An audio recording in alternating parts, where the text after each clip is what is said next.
Well, today we just reached 100 episode. I can't even believe I made it this far. But the one thing I wish I could have this at this very episode is having Nico by my side, sharing the moment. But this episode is gonna be amazing to talk about. We're gonna review New Japan Strong, AEW Dynamite, NXT Takeover 30, and of course Summerslam. So let's get started with another episode of Deleted Wrestle Zone.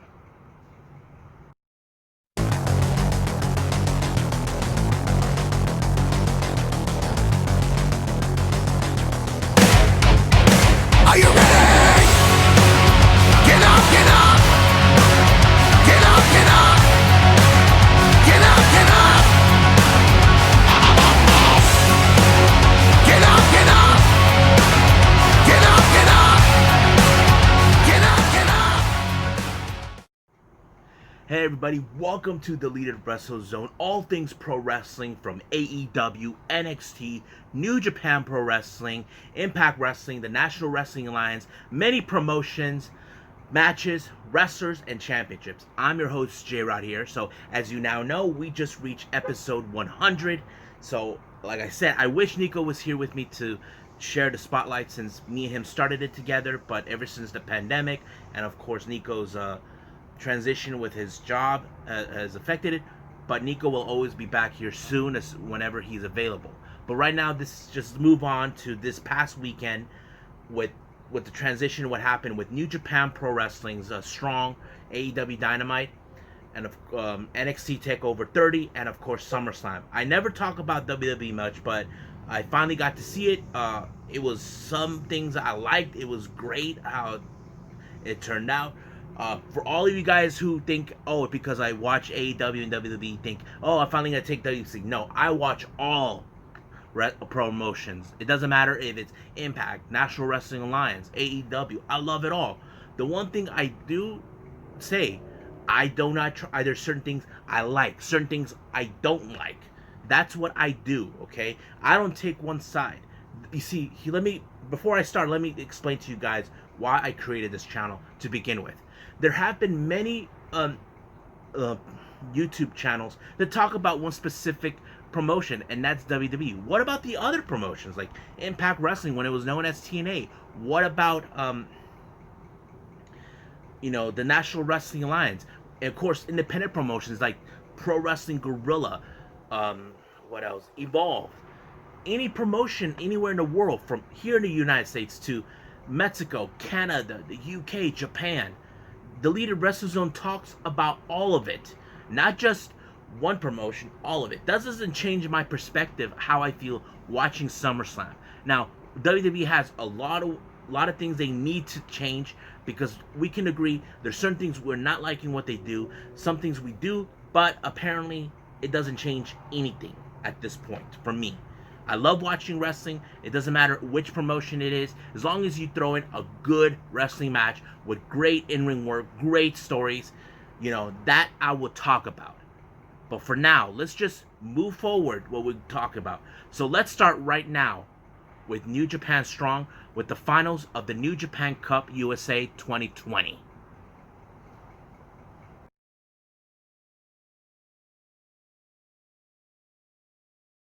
Okay, we're New Japan Strong. I have to say this show is now amazing to watch, even though not a lot of the foreign wrestlers are allowed to go back to Japan at this point due to the restrictions during the pandemic. But watching New Japan Strong has changed my perspective, made me see, oh wow, this is cool. At least they can continue on doing something for them rather than, wasting their time how to get them to Japan. But right now, let's just recap a few things before we move forward. As you know, New Japan Strong had hosted the New Japan Cup 2020 USA. Now, for those who are getting started to this channel, if you guys don't know what I'm referring to, they have this thing called the New Japan Cup. This is a tournament who will be facing for the IWGP Heavyweight Championship. It's currently being held by Evil.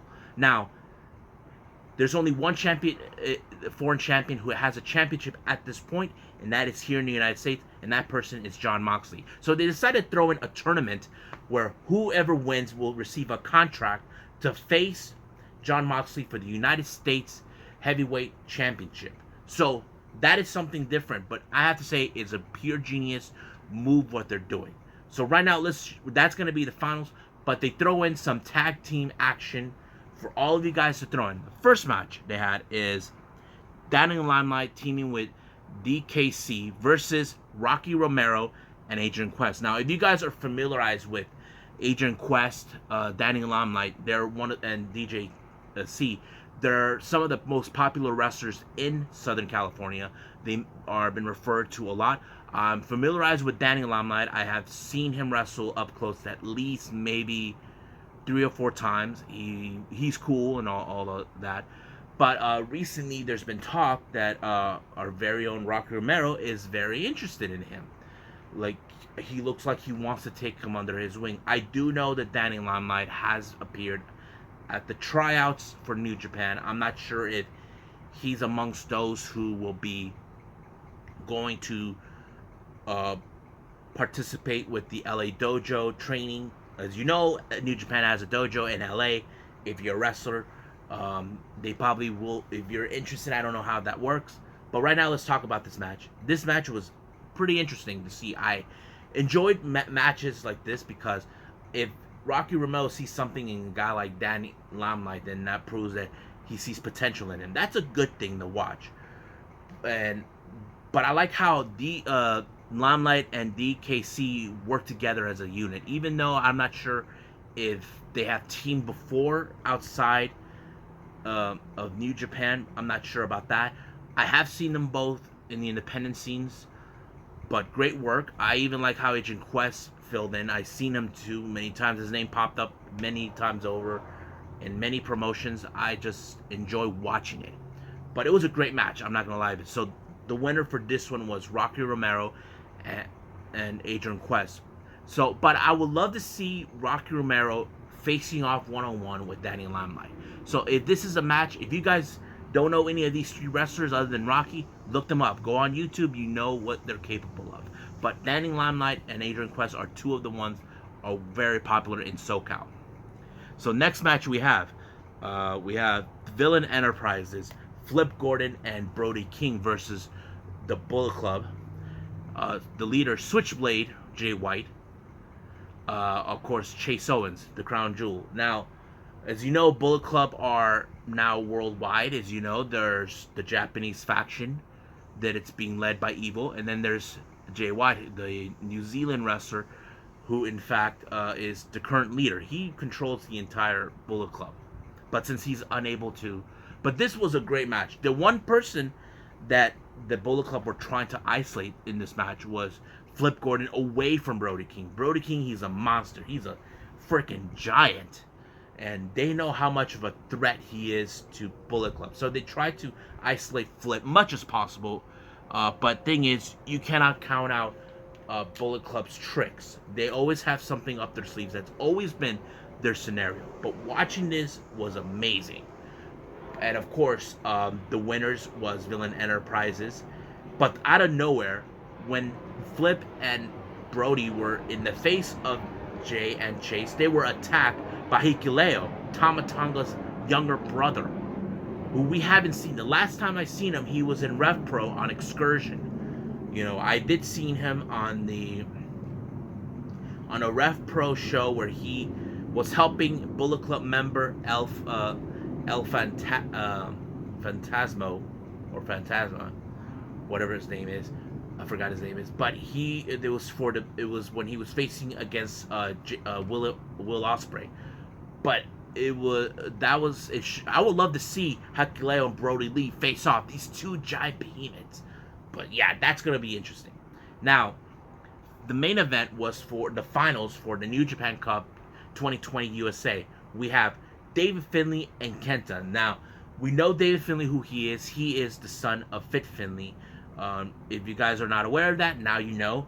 Kenta, legend in the Japanese world, been with Pro Wrestling Noah. He was known as Hideo Itami in WWE, but didn't do so well for him for a while. But I'm glad that this is going to be coming. If you guys haven't seen Kenta yet in New Japan, you guys got to look him up. He is so unbelievable. Great heel. But this match was so intense because these 2 want to face Jon Moxley for the IWGP United States Heavyweight Championship. This is something that everybody wants. But the real question is, who's going to win the contract? But I have to say, Kenta did everything in his power to use strikes to take out Finlay. But Finlay will do whatever it takes to win. But in the end of this match, Kenta, as devious that he is, he low blows Finlay and makes up the win. Post-match, he calls out Moxley, saying that he wants to challenge him. Now, if you guys don't know how this works, whoever wins the briefcase with the contract, until the assigned date for a championship match is set by New Japan, you have that time until someone challenges the winner of that tournament for the contract to put that contract on the line. The first person who came out that wanted to challenge it was Jeff Cobbs. Now, don't forget, Jeff Cobbs lost against Kenta the week prior before that. So he wanted to challenge him for the contract, but Kenta said no. His main focus right now is Moxley, but he forgets it's anybody's ball game right now for anybody who wants to target Kenta for the briefcase. So the real question is Kenta going to play by the rules or ignore them? Because whatever it takes, Jeff Cobb wants a piece of, not only a piece of Kenta, but a chance to fight for the IWGP United States Championship. Now, they are talking next week for Fighting Spirit Unleashed. Now, this is a show that they have done in the past in Long Beach, but now they're doing this on New Japan Strong. So every show will be different with the different meaning of it. So stay tuned for that. So I think that's it right now for New Japan Strong. So we're going to move on with AEW Dynamite on a Saturday. So let's get started with that right now.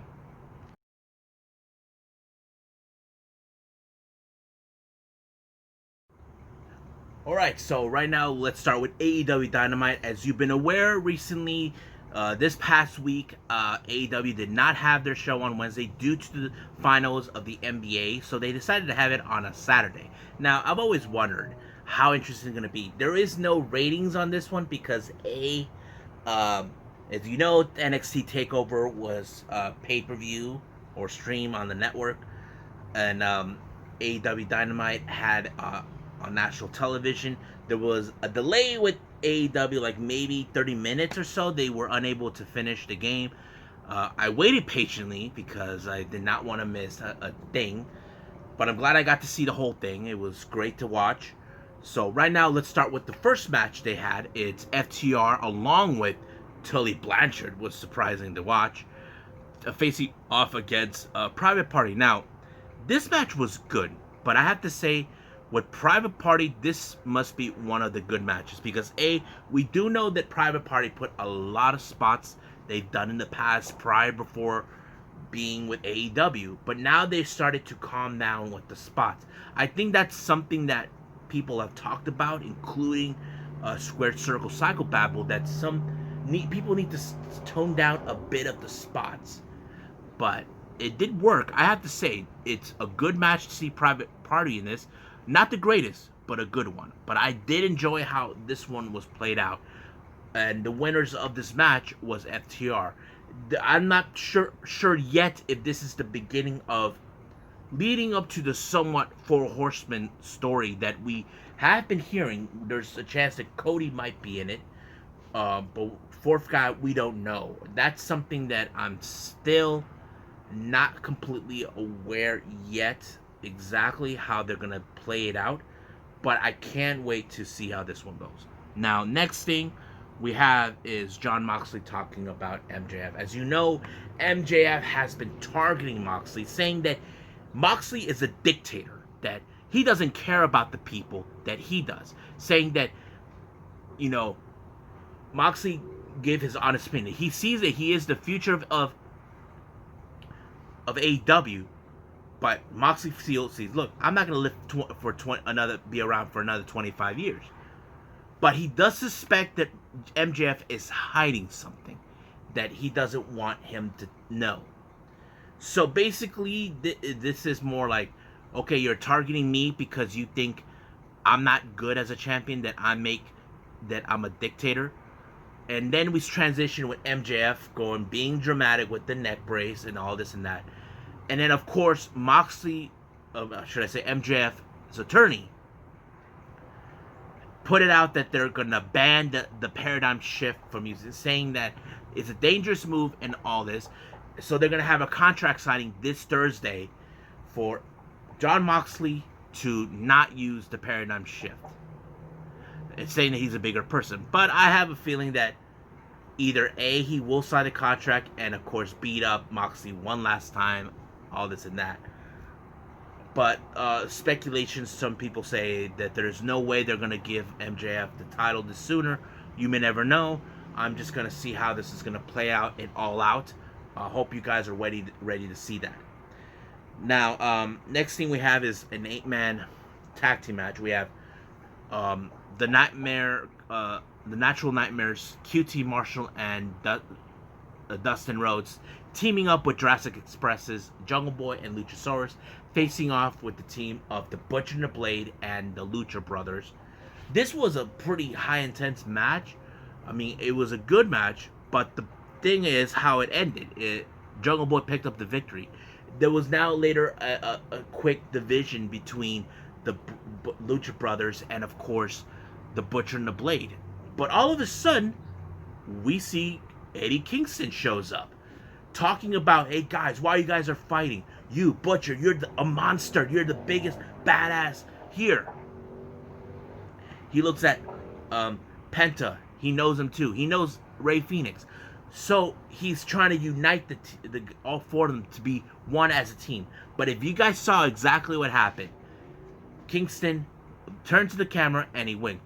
I don't know exactly what, but I'm loving it. I love how they're throwing it. If you guys haven't seen Eddie Kingston he throws great promos. It's one thing that many people need to understand.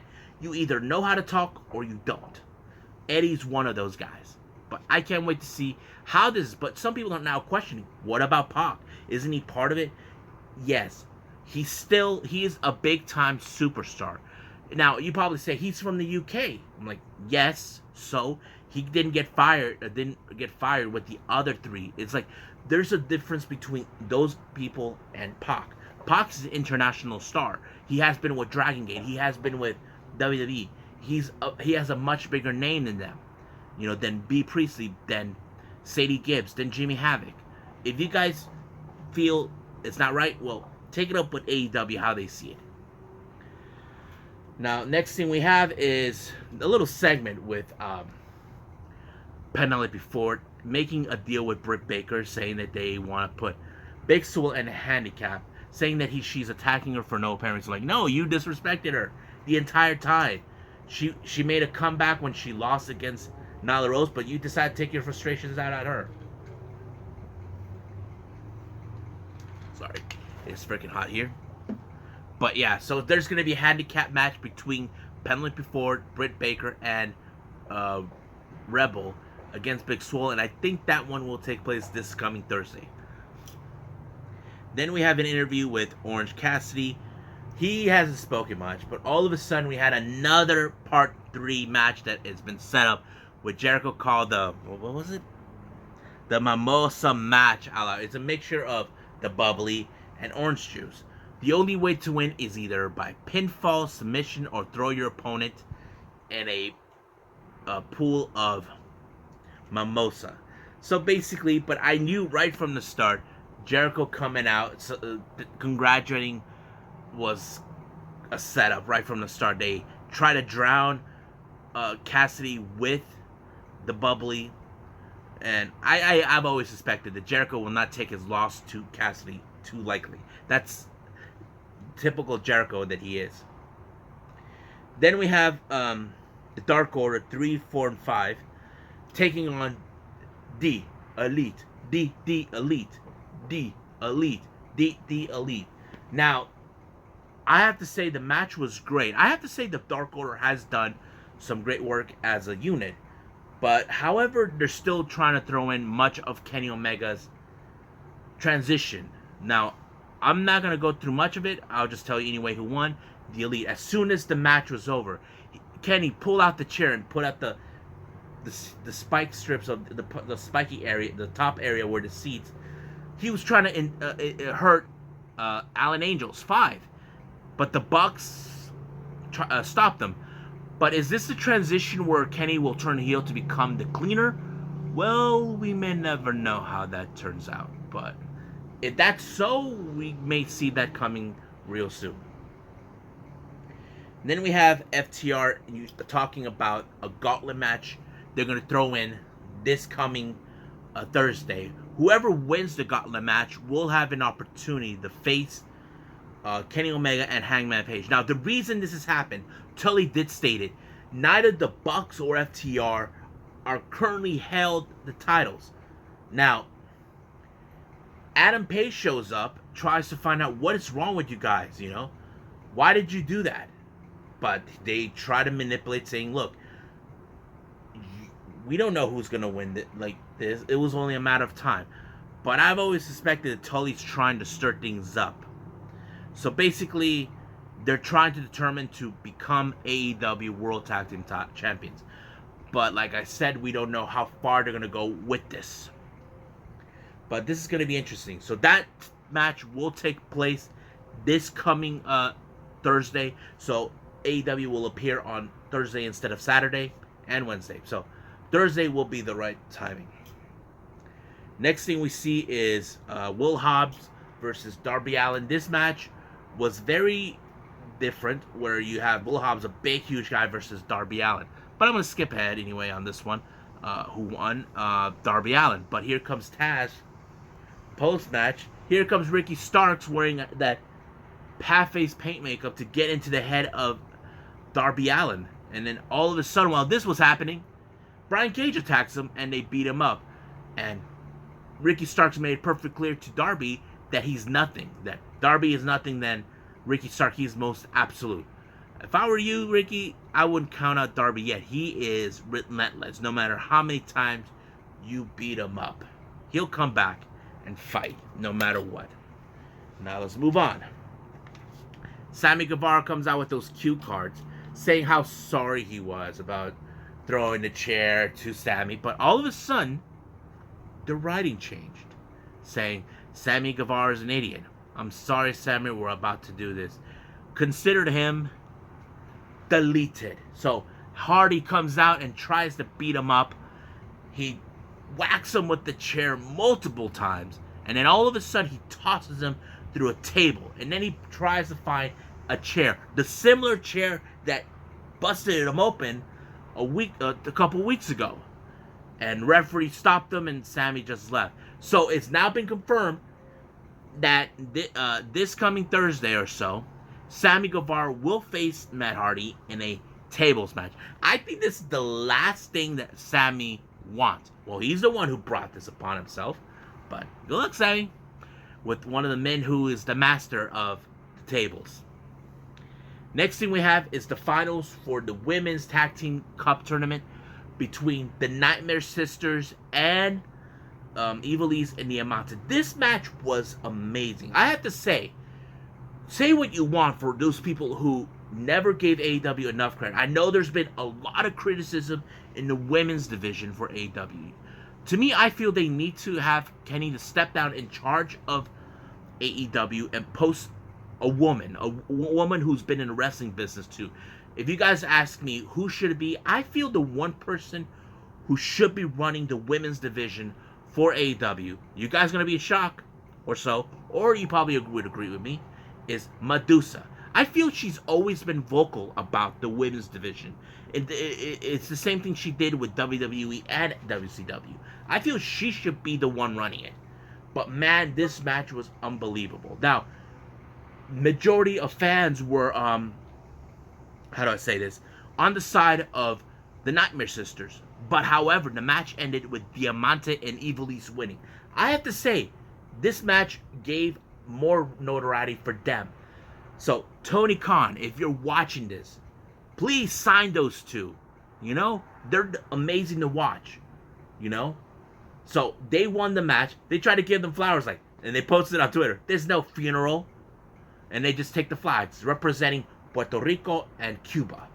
So, that is an amazing thing. Now, let's jump into the main event, which is the most shocking of them all. It was for the TNT Championship between Cody and Brody Lee. This match was so brutal. Mr. Brody Lee took out Cody in 5 minutes, becoming the TNT Championship. And he whacked him, and this is what happened. As soon as he won, he tells Tony Schiavone, it's people like you, the corporate, that put people me down. That's reference to Vince McMahon. If you guys don't follow his the true story about him, he has been put down by Vince, not giving him enough credit. Not to mention where they try to have him have a southern draw talk. He doesn't do that. He's not that guy. And I'm going to ask myself, but the best way how it ended is where the Dark Order took out Cody, whacking Brody Lee, whacking Cody with the old belt that is now destroyed, taking out the Natural Nightmares, and Anna Jay taking out Brandy Rhodes. Some people say, why are they giving them this time? If you guys are following Being the Elite, they're giving them enough airtime in the series. And I feel that's the best way to give them more notoriety. They use Being the Elite as a tool to get you guys fans, oh, you guys gonna love these guys. Just like that. And the real question is now, who is gonna face Mr. Brody Lee for the title? Well, but there's some people say, why couldn't this match took place in All Out? Well, we don't know, but hopefully we can get some answers. But I have to say, I like how they're giving the Dark Order much of the momentum, being the dominant force. First, it was the Inner Circle. Now it's going to be Dark Order. So, I can't wait to see where they're going to go. So, but we will get more update on Cody this Thursday on Dynamite. So right now, let's end it right here and move forward with NXT Takeover 30.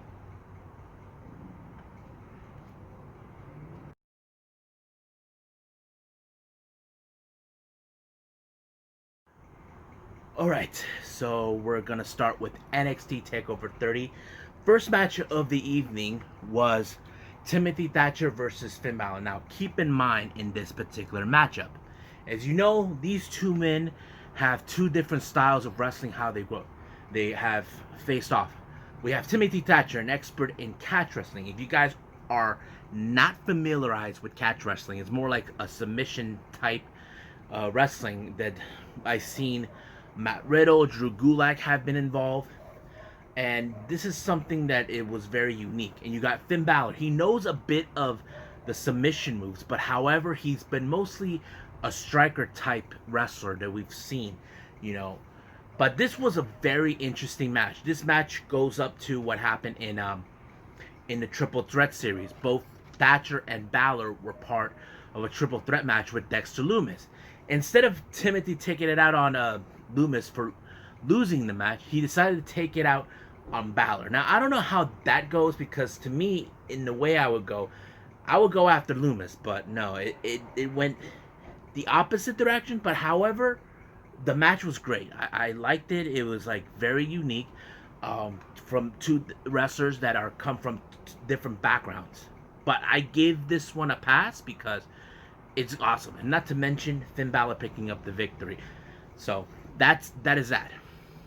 Next match, this one was for the North American Championship in a ladder match. Now, as you recall a while ago, ever since Keith Lee won winner takes all match at the Great American Bash, he decided to relinquish the title to give other people opportunities. Now, there have been throwing a lot of Triple Threat series, except that there was a situation with Dexter Lumis.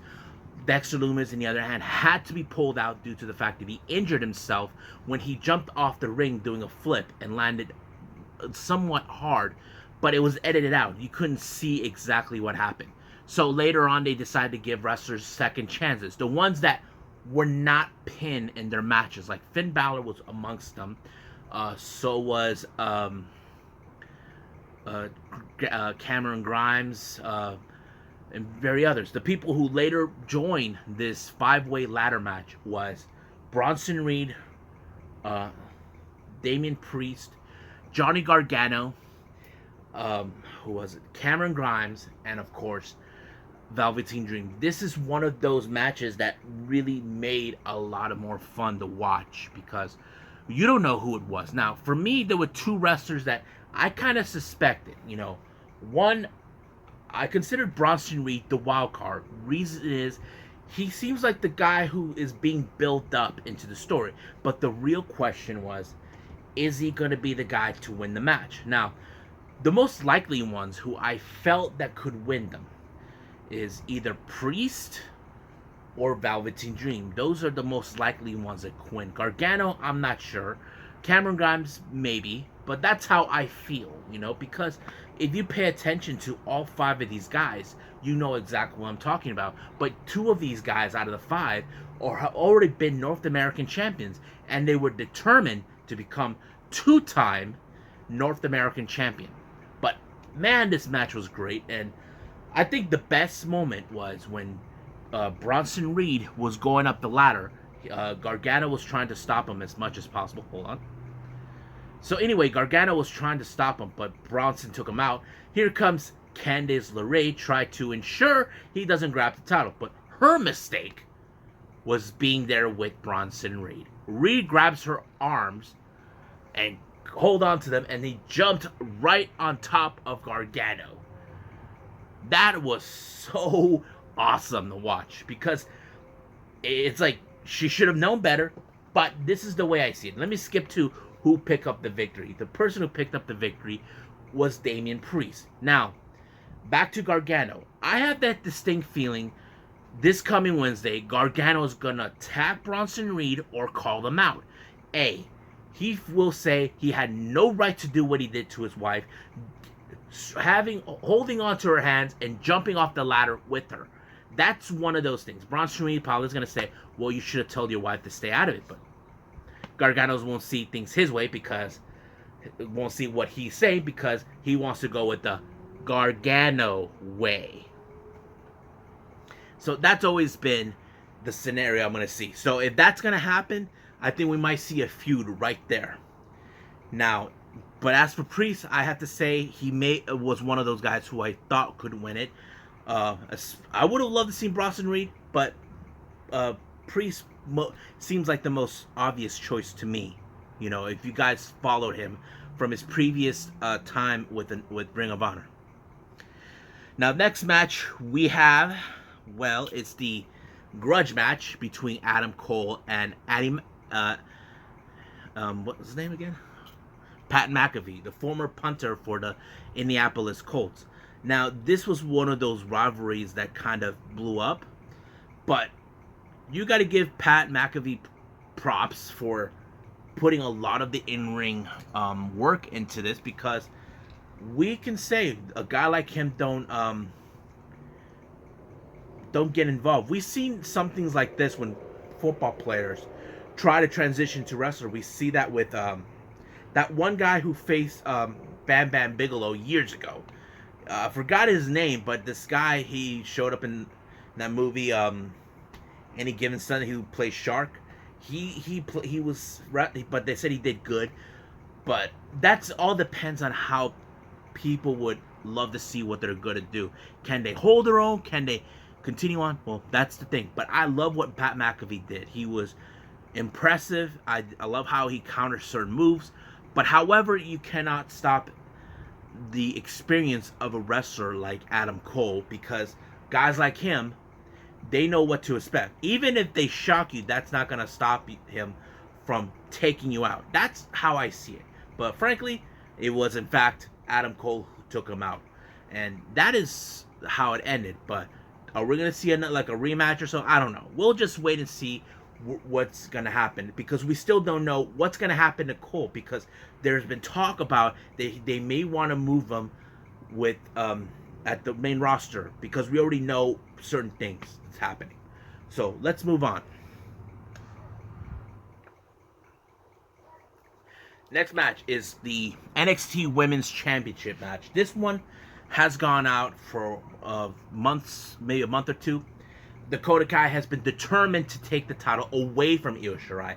Dakota Kai felt that the NXT Women's division is hers to lead, not Io Shirai. So she had, of course, Rachel Gonzalez, but the last couple of weeks she's been playing mind games with Io Shirai. But this was a match that was pretty interesting. Much of the match was being dominated by Dakota Kai. Tried to hurt her arm, tried to ensure she wins. And she was so determined to win no matter what. No matter how much pain she puts to Io Shirai, including the interference from Raquel Gonzalez. It seems like nothing is enough. Like she's trying to ensure she wins the title, believing that she earned the right to have that title. But nothing works. Even Io Shirai had to deal with Rachel Gonzalez, even when she did a moonsault right on top of both of them. But of course, at the end, it was Io Shirai who took the victory. But right in the end, Raquel Gonzalez tried to take her out, but all of a sudden, the Nightmare showed up. It got into her face completely. Rhea Ripley and Raquel Gonzalez. Now, it's still unclear what's going to happen now. As we all know, Rhea Ripley had to deal with the Robert Stone brand for costing her the #1 contendership that should have been hers for NXT TakeOver, but it didn't. So, is she going now to a different direction to take out someone who is claiming that she's a powerhouse? Well, that's going to be an interesting thing to see. So if it is, I'll be happy. And then if she succeeds taking out Raquel Gonzalez, then it could give her a step closer to reclaim the NXT Women's Championship. Now, on the good news of WWE that's been announced for NXT, as you know, NXT UK will be returning on September 17th, finally after not throwing any live events or any other thing. It was still no word what they were planning on doing. We do know that WWE has been continuing on with no fans and using wrestlers that performance center trainees who to play the audience and all that, and that's something we still haven't seen with NXT UK what they're trying to do. But we do know they've been dealing with the whole thing, what happened with the Speaking Out movement. Now, the next good news that WWE announced, the return of Tommaso Ciampa. We haven't seen him since he lost against Karrion Kross in the In Your House pay-per-view. And it was like very interesting because we don't know what really happened. Like, because we do know, if you guys don't know this yet or do know, Tommaso Ciampa made it perfectly clear if he's called out to the main roster, then he is going to make his mission to retire. He does not want to go to the main roster. But of course, Vince has the final say, but Tommaso Ciampa has the right to retire no matter what. So if you guys don't believe that, look it up. Now, next thing we see is the NXT Championship between Karrion Kross and Keith Lee. Now, this was a powerhouse match. You look at Keith Lee, Superman, versus Karrion Kross, you know, the evil villain who's trying to bring chaos into the world.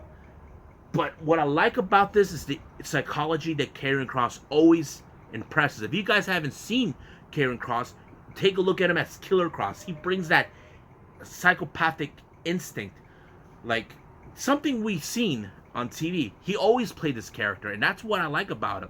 That even though I'm not like into the heels or good or faces type, like which side, I've always I'm always intrigued and impressed with how they portray their characters. You know, Karrion Kross is one of those guys that he's like a serial killer that wants to hurt you. But every move that Keith Lee has tried to put him out doesn't work. Like, he absorbs it, you know? But the way it ended was whoa. So Karrion Kross is now the new NXT champion. I'm like, still cannot believe, but it was a great match. But the real story is, who will take out Karrion Kross? Who will be the one to strip him of the NXT championship? That is yet to remain seen. And I'm excited how this is going to go for Karrion Kross. So right now, let's just jump in to SummerSlam.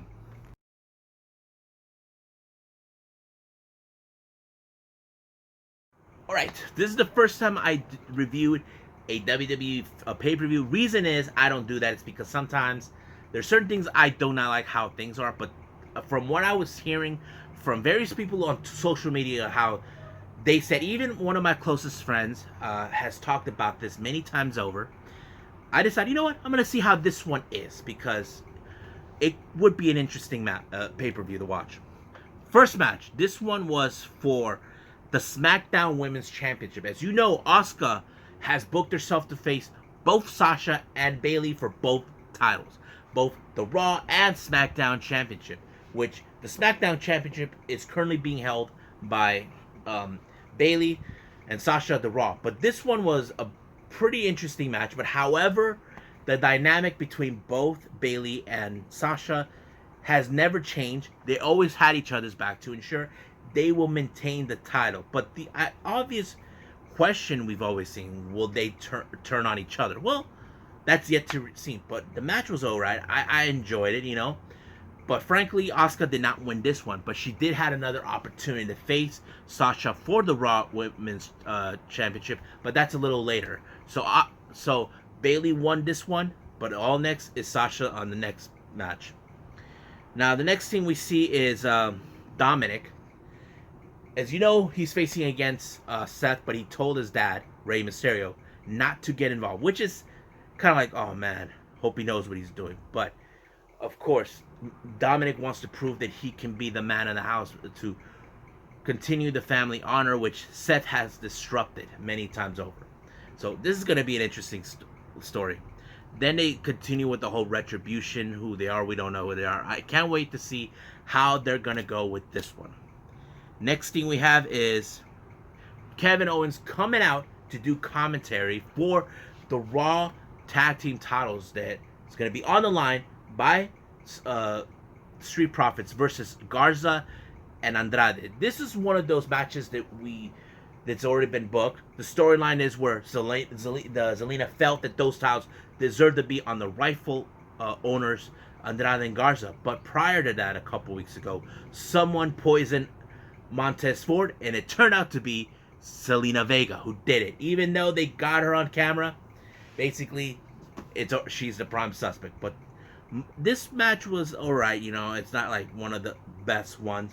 But I did like how it ended, where Andrade's lost focus, left Garza by himself to defend himself, being taken out by Street Profit, losing the match. So basically, Street Profit still retained the title, but as for Garza and Andrade, someone dropped the ball.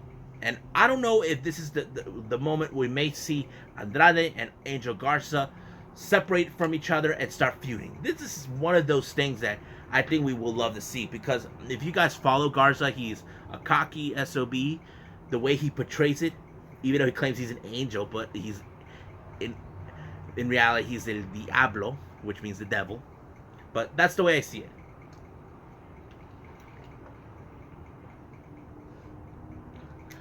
Now, let's jump into the rivalry between both Mandy Rose and Sonya Deville. As you know, originally this was supposed to be a hair versus hair match. Later it was switched with all these bizarre storylines. They jumped in to a no DQ match, but also loser must leave WWE. This one was one of those matches where we get to see Mandy more aggressive, and we should see her like kicking up a notch. And it was amazing how I love Mandy. Don't get me wrong, she's a beautiful woman, but I enjoyed everything on this one. So I'm excited to see how this is gonna be. I was excited how this one turned, but frankly, it was Mandy Rose who actually won the match. So that means Sonya Deville is out. Now, you probably ask yourself, is she gone from WWE? No. From the reports that's being put out, Mandy Rose has been, how do I say this, decided that she needs to take some time off after her literal traumatic event that took place early in the week, where some stalker shows up. Now, keep in mind, she has to testify on what happened on that particular day. But please keep in mind, she's a human being. Give her some time to recuperate. Now, are we able to see her? Now, there's been reports coming in that Sonya can come back, but not using Deville. She could come back as in a different persona. There are those who say she could use her real name. Well, that's yet to be seen. That's decided by WWE how it's going to be played out when she decides to come back. But the ending of this match, you see Otis coming out celebrating with Mandy doing the caterpillar. He even had Mandy do it. But of course, a little trivia from Blast from the Past, Otis put Mandy right on his shoulder, similar to what the Macho Man did with Miss Elizabeth. So, I love that. Paying tribute to that moment. I don't know if they're gonna go with the story where they get married or something. I don't know. That's gonna be interesting.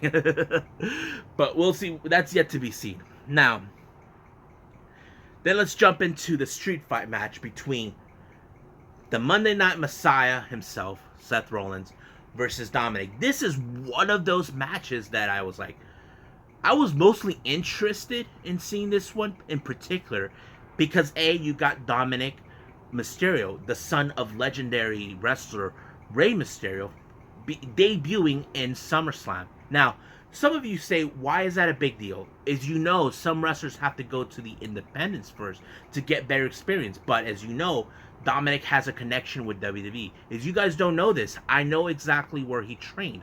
I know the people he worked with his training down. They even talk about on the Conan podcast, putting the school where he trained to how he did and all this other stuff. They put the school over, and I have to say, but this match was so. I love the story how Ray is watching his own son getting beat up, even Seth toying with him, saying, "You're a lousy father. You're allowing me to take him out." You know, even though Ray wants to help his son, but he can't. He made the promise to his own son, and Seth is trying to get into his mind. Much of the match was so amazing. Even the best moment is where he took him out and Dominic took him out to the table at the same time. And much of this, here comes Angie, Rey Mysterio's wife, Dominic's mom, she cannot just stolidly stand by and watch a psychopath like Seth Rollins take out her son. But Seth is always playing these mind games. But I love how Dominic was determined. He was so close in winning this match. And of course, Seth believes that this is the end of the Rey Mysterio bloodline. I doubt it. I have that feeling Dominic will return for more retribution. But the real question is this a matter of when this is going to happen? If this is far from over, I'm not sure. But I would love to see that continue on. Now, let's jump into the women's Raw Women's Championship. As you know, Asuka already lost to Bayley for the SmackDown title. Now she's going against Sasha for the Raw title. Now, you could say it's going to be the same result as always. Sasha is going to win out thanks to Bayley. But however, there was a crazy-ass moment where Sasha powerbombed Asuka right on the mat outside of the ring. I'm like, damn. Like, you don't expect that. But I think the best parts of this is how both Sasha and Asuka were countering each other's submission move. Now, you don't know the moves that Asuka and Sasha does. Asuka has the chicken wing type maneuver, and Sasha has like this crossface with the leg type move. So they would keep counting each other moments. But I think the moment that changed it is when Bayley got involved, but did not take the bullet like she hoped for, causing Sasha to lose the match, losing the Raw title back to Asuka. So the real question, what's going to happen now?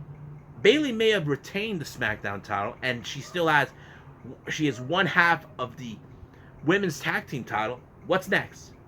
We don't know. But does she have a right for the rematch clause? That is the most likely scenario. And I would love to see how that's going to happen. Now let's jump into the Raw Championship match between Drew McIntyre and Randy Orton. I wasn't too much fond of this match, but even though I like Drew McIntyre, but it was amazing how Randy Orton would do whatever it took to ensure that title goes home with him. McIntyre wasn't going to give up or forget what Orton did to Shawn Michaels last week on Monday Night Raw. But he did an amazing job. I mean, portraying the guy who's not going to give up no matter what if you beat a guy like Randy Orton. But McIntyre won the match on this one. And I say I give it a pass on this one. I'm not going to say it's one of the... I feel like Drew can do a much bigger match than this, you know? But I can't wait to see how that's going to be. Now, finally, we got the SmackDown Universal title that's was held by Braun Strowman versus The Fiend, Bray Wyatt. I was like impressed how some of the things were going on where Bray is determined to beat Braun after what is going on in Braun's brain, how he's changing into a different person. But I didn't know what to expect. So, well, you know what? Skip the end because I feel you guys should know how it happened. It was Bray Wyatt who won. He became, again, Universal Champion. But however, the biggest shock came from the big dog himself. Roman Reigns came back after WrestleMania. I'm like, what? As you know, we haven't seen him before WrestleMania. We do know that he didn't feel comfortable going to work while the pandemic is going. But I love how he turned heel. I think this is a good move out of WWE's. But I have to say, I think it's about time Roman Reigns become a heel. Because I know fans were getting tired of him for a while. Well, early time they got tired of him. But turning heel probably is for the best for a guy like Roman. But we'll see how that goes if he's going to challenge Bray Wyatt for the title. So I'll be right back because I'm going to give you guys something that happened on AEW Dynamite that I did not mention, but it's going to be great. So I'll be right back. All right, guys. One of the biggest surprises that took place that I did not mention on the AEW Dynamite segment is Thunder Rosa.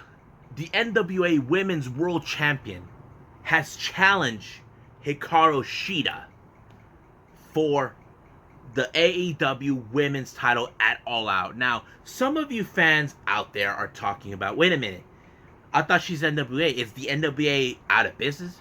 The answer to that, no. Billy Corgan already made that very, very clear. It's not shutting down. They haven't returned to operations since the pandemic happened. Now, however, we do know Zicky Dice and Ricky Starks left NWA because they were giving them some sort of a amount of money to stay, but they decided to move. Ricky Stark is now full-time with AEW. Zicky Dice, I'm not sure yet. We do know that Eddie Kingston made appearances with NWA. We don't know if he was freelancing or just remaining independent. I'm not sure. As for Thunder Rosa, I do know she said that in her Twitter that she's behind NWA 1,000%. You see, people can say what they want about this.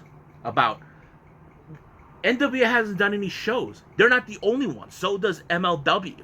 But they're trying to find a way to return, despite the fact how things have been going in the world recently. But NWA has been making. But I do know Thunder Rosa said not too long ago, she even started saying that she turned Mission Pro Wrestling, which originally was an intergender promotion, and now is becoming an all-women's wrestling. This is one of those times where I talk about Thunder Rosa is one of the best female wrestlers today. She has impressed me a lot. Now, you probably ask me, how did I know about her? Well, you should thank Sammy Guevara because he was the one who put her on the vlog, even if she didn't like being in the vlog. But her in-ring work is amazing. I love how she does her character. Including she was part as Cobra Moon in Lucha Underground and Sempertine in Women of Wrestling. But Thunder Rosa is an unbelievable wrestler. She even participated in Combate Americas, which is an MMA promotion. She lost that match, but she's one of the best wrestlers I've ever seen. Not to mention, I feel right now, Thunder Rosa is one of the true leaders for all women in wrestling. Reason I say this, she highly spoke about what happened at Speaking That movement, where all these women were coming out telling them what happened to them. Some of them were sexually abused, raped, assaulted. I feel Thunder Rosa is the true leader for all women in wrestling. And What better yet is to make an example, give more women wrestling more opportunities. And I feel that her facing Hikaru Shida is one of those matches that could prove a valuable point. Now, some of you saying, but are they from different promotions? Yes. But do I see they could have a partnership? You may never know. If it is, because I do know Nick Aldis would love to work with AEW. Even though NWA are, if you guys don't know this, they just reached a partnership with United Wrestling Network, which is Dave Marquez's company, where they have 3 promotions. One called Championship Wrestling from Florida, one in same name but with a different location, one in Arizona, one in Memphis. So that's one of those things that it kind of talked about. But for me, I would love to see NWA and AEW work together for a while, because I feel that maybe with AEW they could have a bigger platform to expose themselves. Now, they have done that with Ring of Honor, but if you guys don't know this, Ring of Honor are not the kind that makes themselves more recognizable. You have to hear this stuff on social media, but if you hear it somewhere, but yeah, that's how it works. But back to Thunder Rosa. I've always felt Thunder Rosa is a true leader in the women's wrestling, but I feel that with her and Hikaru Shida, this is going to be one of those matches that we get to talk about in the years to come. Like how we have this amazing wrestler, 2 amazing wrestlers facing off and at All Out. But do I want to predict who's going to win this one? To be honest with you, no. I want to see exactly how this will play out. If Thunder Rosa wins, I'll be like, dang, she really made a point. I feel Thunder Rosa could help make the women's roster in AEW on better than ever with her in it, because I feel that they should do something more. You know, and even though I even spoke highly of her on my podcast, the DWZ podcast with J-Rod, and not to mention, I even shared it on the Leader WrestleZone Twitter account, and she shared it. Yeah, Thunder Rosa shared it. I'm like, dang. But yeah, that's one of those things about. Now, for all you guys talking about NWA, no. I'm going to say this finally to end it. No. NWA, the National Wrestling Alliance, is not done. They're not shutting down. Whoever said this, that they're shutting down or they're done, you guys are misinformed. They're not shutting down. Billy Corgan already made that perfectly clear. If you already heard it from other locations saying it's going to shut down, you heard it from the wrong information. This comes from the president and owner of NWA. I'm talking about Billy Corgan. Now, he spent much of his time to reinvent NWA, and he's not going to let what you guys believe or say try to make it all true, but it's not. So I'm squashing all of that right now for you guys. No, they're not shutting down. They're not folded, and that's it. End of story. But as you know, right now, hope you guys enjoy this episode, me talking about all these reviews with New Japan Strong, AEW Dynamite, NXT Takeover 30, and Summerslam. But for all of you guys, I must bid all of you adieu. Stay safe. Wash your hands. Goodbye. Mwah. And have a nice day. Bang.